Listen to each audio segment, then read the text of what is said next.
Hello, my name is Adijan Ekpo, and I am so proud to present Dunbar Baldwin Hughes' fall production Connections.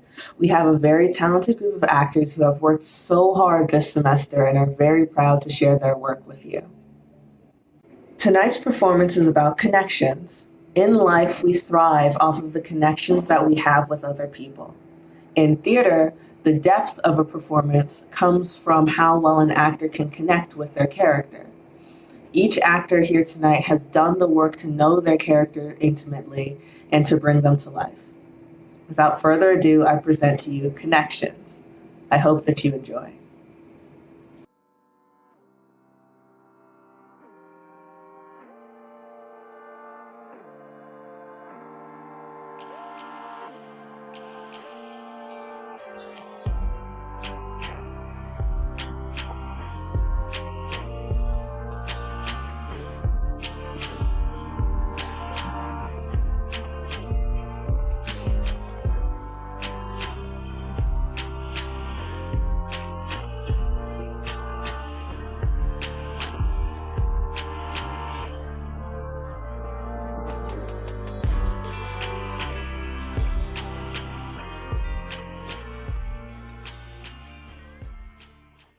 Hello everyone, my name is Sarah Abdullah and I'm playing the role of Sanji Clay in today's DBH production of Connections. And just to give a little background about Sanji, she's a very strong-willed, powerful woman and she's also the loving wife of Muhammad Ali, the famous boxing champion.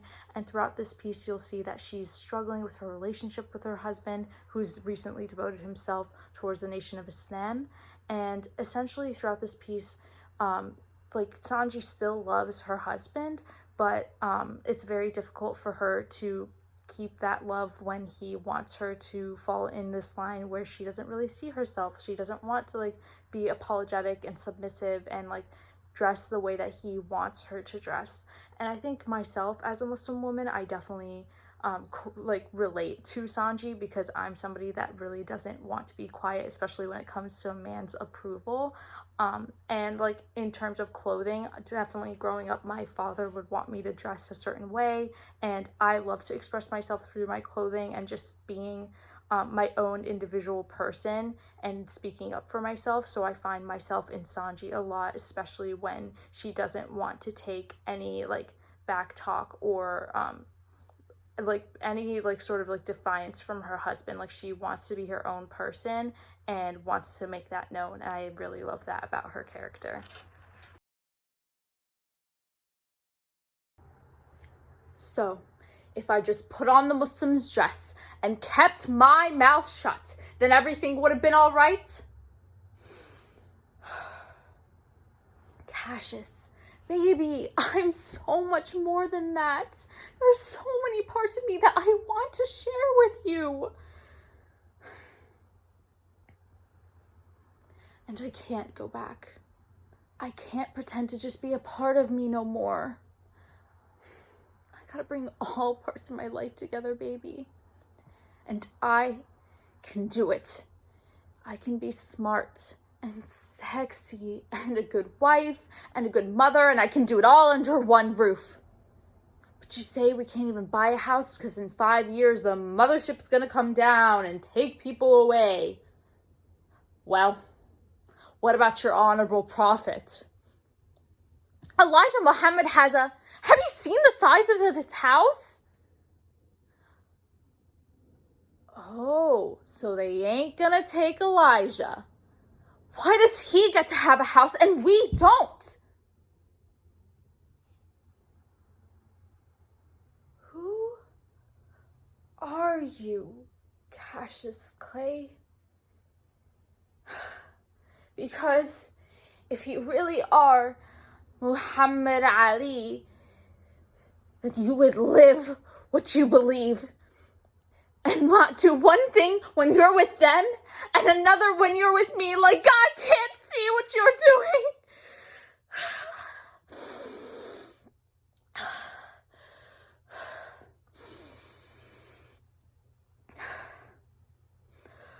All right. You want me to leave?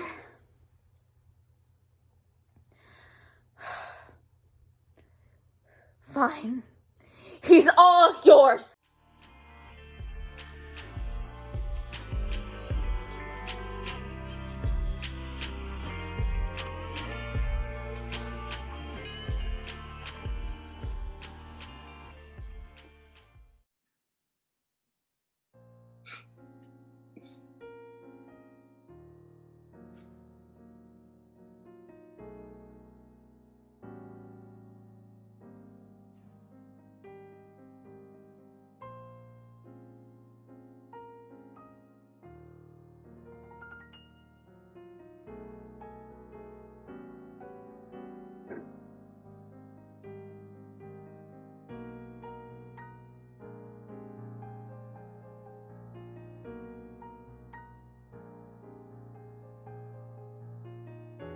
No, the water is fine, but could you bring some lemon?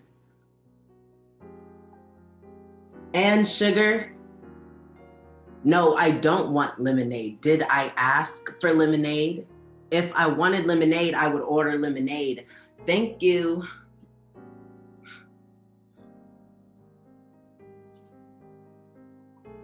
Okay, so should you have his baby? Should you have his baby? Should a dope fiend in a crack house run from the police? Hell yeah, you should have his baby.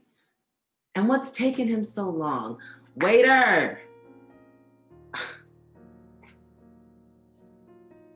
No, I don't, Nia. I really don't see what the dilemma is. It's not like you got pregnant by some old, dirty, Jerry Curl Juicy, gold tooth pimp.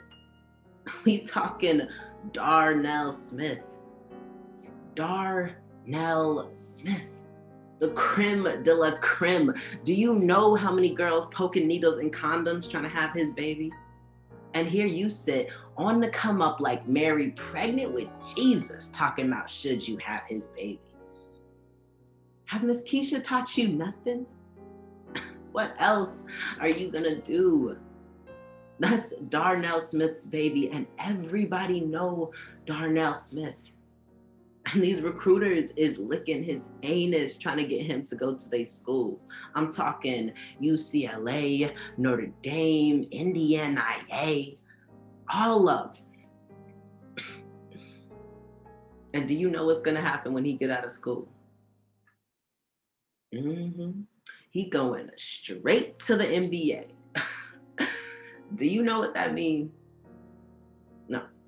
Do you know what that means?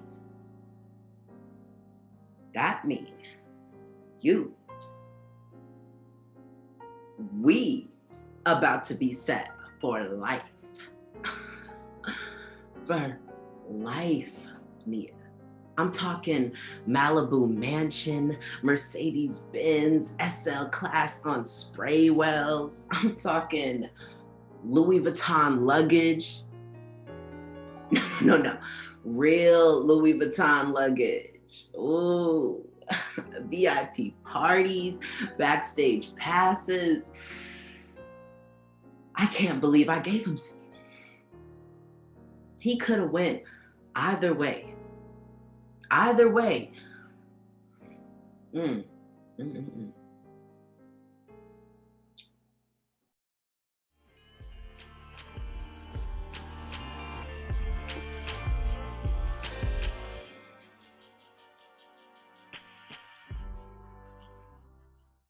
Hi, I'm Abena. I'm a junior studying film and media studies and psych, and I also minor in music and theater. So a little background about me. I didn't even really get into theater until like high school. I did like track, tennis, and soccer for like the longest time until my friend was kind of just like, you should try out for the musical with me. And this was in like 10th grade. So my first theater experience was doing Legally Blonde, and that was such a great experience for me and I loved it. And after that I basically quit track and I guess started doing theater like more often than I had before because I realized I really liked being on stage. So that's my experience with that. And then when I came to Hopkins, my first semester here, I took acting 1 with John Aston, and that was, of course, an experience. So I really liked the idea of being a theater minor, so I decided to minor in theater. So yay. I didn't do a show until last year, which was my sophomore year, but of course it got canceled. I was in Bear the Musical for the Barnstormers, and then of course COVID happened, so then that got canceled, so we never actually got to put on the show. But the way it was going, I could tell it was gonna be a really good show, and it was a lot of fun to be a part of. So yeah, so I'm really excited to be a part of Connections. The monologue that I picked is a monologue from Gone Girl, which is a novel that was adapted also into a screenplay. And so my character is Amy, a very troubled woman. And what I really liked about her character was the fact that when you first watch the movie or read the novel, she just kind of comes across as being really crazy. But there are certain people that I feel like don't become that way unless people push them long enough and people kind of like actually force them to become this version of themselves that they don't really want to be. And this monologue is basically her ranting about how women always try to be the man, always try to be the woman that a man wants them to be instead of being themselves. And the thing is, she's ranting about it as if she doesn't do it herself, but she knows this is exactly what she does as well.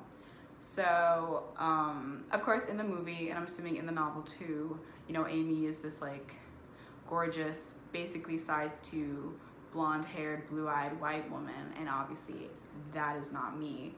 So, I mean, at the end of the day, when you're reading the monologue, it doesn't even really matter what her skin tone is or her hair color and stuff like that, because no matter what your background is or no matter what your skin tone, your hair texture, all that stuff, like we still, as women, all go through the same thing. So I feel like that's kind of what really resonates with me about her character, because I was able to kind of like reflect that in my own life, like how she, like in the monologue, you know, she tries to, she explains how like given her background and stuff like that, or like in the script and the novel, like given her background, like she's always like branded as like trying to be like the perfect Amy, even though she knows she's not perfect, and like she feels like she has a hard time trying to live up to everyone's expectations and also fit into like what the world sees her as being. And you know, as a like black woman in America, you always kind of go through those things, like, you know, having your hair straightened. My hair happens to be blow dried, but usually I wear it natural. But you know, like having your hair straightened because that's like the Eurocentric thing to do. Or, you know, like there was like a lot of skin bleaching at that point, you know, like there's colorism, stuff like that. There's, I guess, I don't know what it's called, sizeism. I wish I knew the right word for it, but you know, basically discrimination against like, you know, like specific sizes of women. Like you have to be the size 2. You have to be between a 2 and a 6 and stuff like that. So, you know, like at the end of the day, it really is an overall just like rant for women, about women, and about just like the male species in general, which is obviously something that is a fun thing to just kind of rant about as Amy. So yeah, I'm very excited to do this monologue. Yay!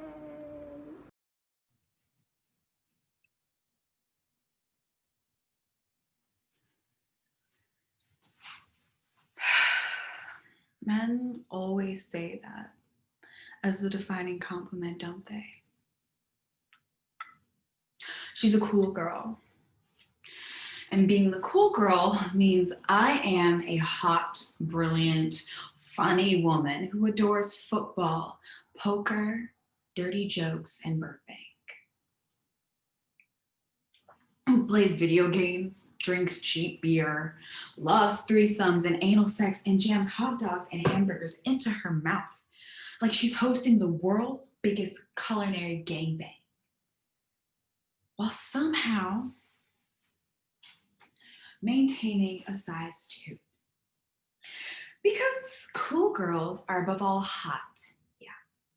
Hot and understanding. You see, cool girls never get angry. No, they don't.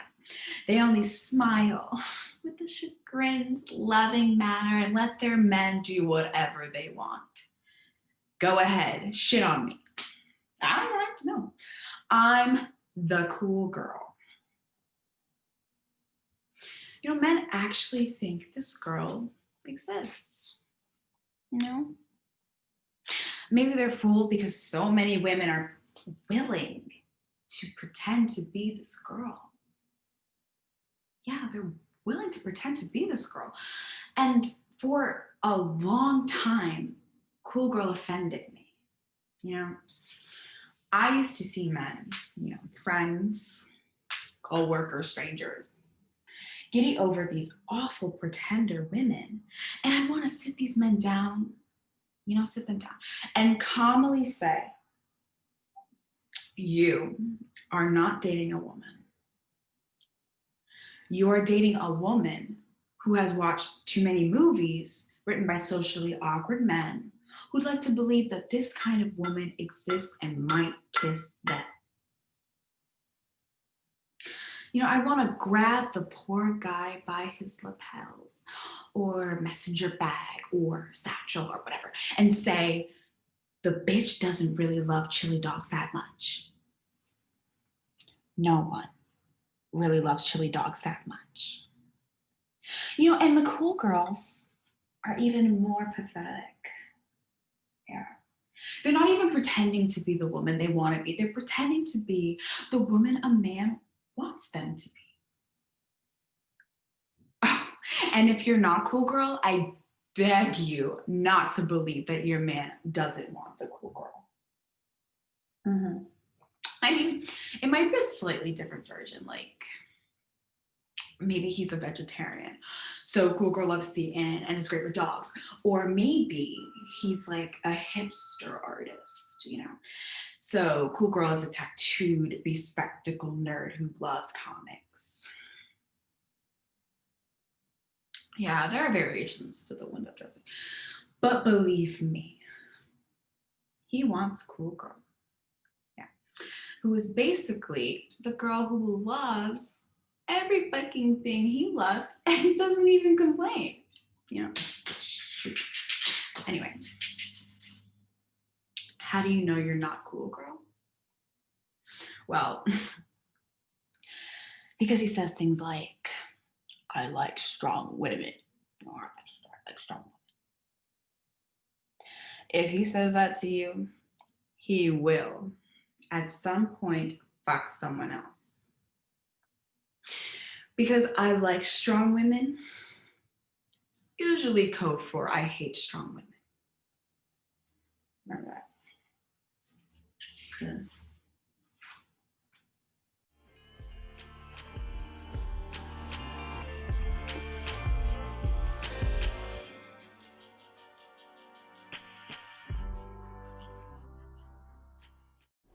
Hi everyone, my name is Simi and I'll be performing a monologue from Is God Is by Alicia Harris.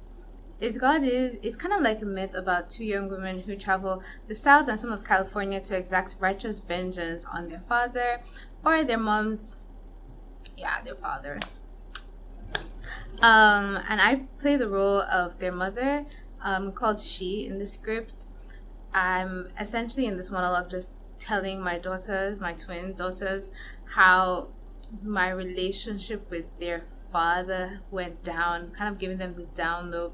I don't want to give this away, but basically, if you were to see the show, you would notice that the mother and both of the daughters have scars. I'm not going to tell you how they got the scars, but essentially has something to do with an encounter is the word for now. Encounter they have with this man. So I chose this monologue because I feel like as a Black woman, this character, she has such a unique experience and such a valid experience, and it's just something I have never really fully connected and engaged with. And it's the Black woman who I think is just overlooked and seen as strong and really not protected, even in the face of serious danger. And she's, obsessed, bitter, not without reason. For me, I've just been thinking throughout this process, like, how do we support people in these really difficult situations and so that they can live their full life? And I just like to use theater as a way to connect with people, to understand instead of judge, to sympathize and empathize and help instead of judge. I hope I haven't spoiled the monologue for you, and I hope you enjoy the show. See me out. I'll tell you. It was a regular day. Took y'all to daycare, went to work. Regular day, got off work, got y'all and came home. A baby in each arm. Y'all was 3. You get home and I put you in the kitchen on the table with some apple slices, snack while I made dinner. And I had just chopped the onions on the counter. I'll never forget, just chopped the onions when I heard the window in the bathroom shut. Hello? TV cartoons loud. Hello? The curtains in the kitchen breathing. The onions on the chopping board waiting. I rinsed my hands and wiped them on my dress. It's an old dress. Hello? I pat your baby heads and go down the hall. Maybe just to branch against the window. Hello? Only ain't no trees near our window. Hello? Down the hall. Bathroom window wide open. Dark in there. The mirror showing my scared silhouette. Nothing in here but a bone-tired woman. My hand goes to the light switch, just to be sure.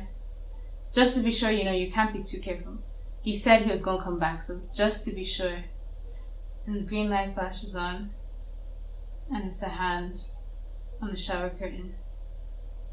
Oh God. I feel like an axe through the middle of my chest. Oh no. His hand. He pulled the curtain aside, kind of sweet-like. And it reminds me of why I fell in love with him. He too got a tender side. He pulled the curtain aside and just stands there. No smile or nothing, no frown either. Face as plain as a slice of wheat bread. Hey, he said, like we're on the street or something. Like he ain't just broke into my bathroom. Like it wasn't no restraining order. And I couldn't even scream or nothing. Just, hey, you back. A nod. My mouth is twitching and my guts is on fire. The kids are in the kitchen. I was just making dinner and it's like a train run into my throat. He grips hard. That same plain face right up against mine, barely sweating and even looking at me in a tender way. I could hear what sounds like a lullaby just before everything turns dark. When I come to smell it, liquor. It's a sickly sweet smell soaked in it. Good thing the stress was older would have never come out. And he's whistling like a little bird while he do it. His boots step all in it. He's whistling and pouring. Not rushing, just easy. He's gonna kill me. Easy. Then the boots are still. Here go. Here go. Close my eyes. But nothing happened.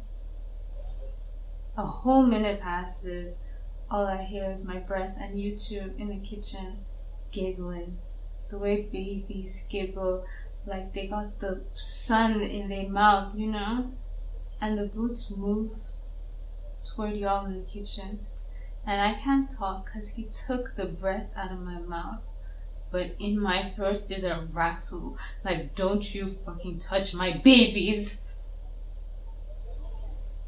But he already bringing y'all. Scene, I think he was holding you.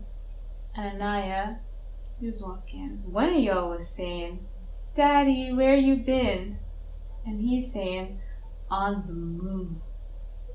On the moon? Yup. With the aliens. And by now y'all in the bathroom standing over me. And Scene, you wasn't scared. You said to him, Daddy, what's wrong with Mommy? What's she on the ground for? And he said, Mommy's sleepy and she wants us to help wake her up. You gonna help me wake her up, Anaya? Anaya, you was always the emotional one. You could tell if something was off. And you were scared. You say, I wanna go back and watch Scooby-Doo. Just a minute. Let's wake Mommy up. How? Like this. And Naya went to whining. Daddy, I don't like this. And he must have dropped that little bit of fire on me. Because it was all on me, getting bigger that quick. Till my brain was smart enough to turn off. That was it.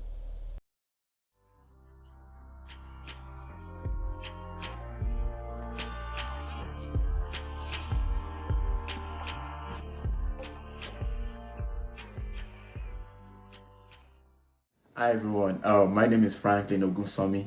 I'm originally from Nigeria, and specifically, as you can see, I'm from the Yoruba tribe of Nigeria. So I chose this particular poem because it speaks volume of Yoruba culture. So it's something that I always wanted to tell people about.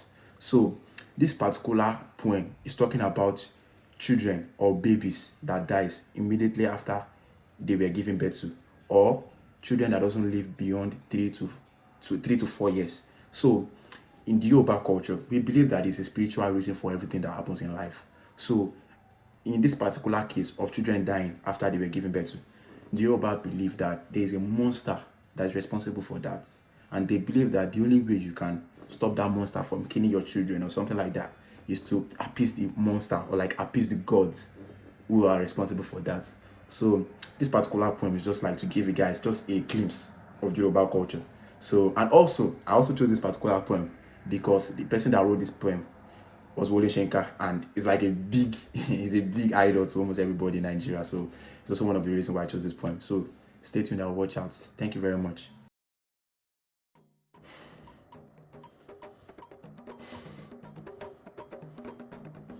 In vain your bangles cast, chant circles at my feet.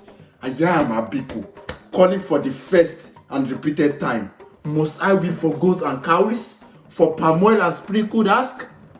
Yams do not sprout amulets to wet Abiku's limbs. So when the snail is burnt in his shell, wet the heated fragments, brand me deeply on the breast. You must know him when Abiku calls again. I am the squirrel teeth, cracked the riddle of the palm. Remember this, and dig me deeper still into the God-swollen foot. Once and the repeated time, ageless though I puke, and when you pour libations, each finger points me near the way I came, where the ground is wet with morning white dew suckle flesh bed evening befriends the spider, trapping flies in wine froth. Nights, and Abiku sucks the oil from lamp. Mothers, I'll be the suppliant snake coiled on the doorstep, just the killing cry. The ripest fruit was saddest where I crept. The warmth was clawing in silence of webs. Abiku moans, shaping mounts from the yoke. And that concludes our fall production connections. I'd like to first thank our wonderful directors, Mrs. Janice Short, Mr. Dwight R.B. Cook, Mr. Reggie Phoenix, and Dr. Benedict Dorsey, who have all volunteered their time and expertise to come bring these monologues to the level that you saw tonight. Next, I'd like to thank our actors, who have dedicated time and hard work to truthful and authentic performances. Next, I'd like to thank our talented production team, who have worked so hard and crossed every I and dotted every T to bring you the show tonight.